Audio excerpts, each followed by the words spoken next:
Whether you're looking for data within a list or maybe trying to replace data with other data, the Find and Select button is found on the right side of the Home tab, magnifying glass, is where we find these features. Now, in this worksheet here, I'm looking for people who have retirement benefits. I'm looking for the letter R here. Now, do notice the letter R appears with some of these D's and M's, sometimes all three of them, sometimes with two of them. But I'm thinking out loud here, I want to find the R's. Anytime you are trying to find and possibly replace, be sure to narrow down the scope of where you're searching. We're only looking here in column H, so let's select that. And then go to the button, Find and Select. Let's do a find here. Let's find these R's. When you come to this dialog box, it might have been expanded.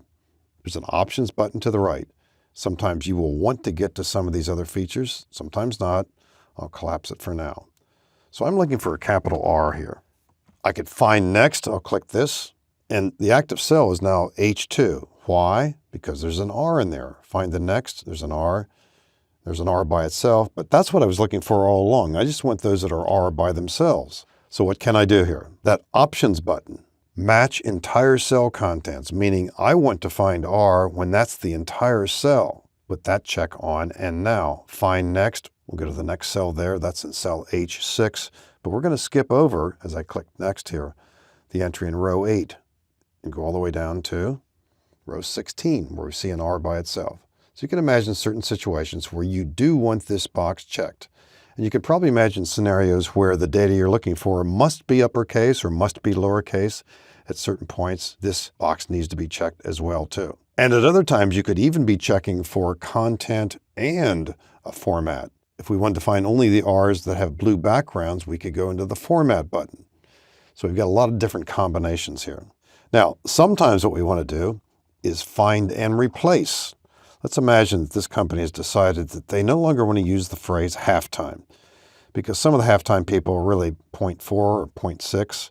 We want to use the phrase part-time. So we want to make sure that every time we see half in here, we change it to part. And we don't have to refer to the entire entry here. So we click column G, Find and Select, this time Replace. And actually it's the same dialog box. Every time we see half, we want to replace it with part. Now, match entire cell contents, not this time, because no cell in column G has just the word half. So we do not want to match entire cell contents here. And let's just replace them all. It's done, 83 replacements. And you can see there's a part-time, there's another one down there. We don't have halftime in the list at all anymore. So find and replace, ultimately the same dialog box. We get there by way of the Find and Select command. An easy feature to use, and yet a vital one as we're trying to repair data or fix data or find information within a list.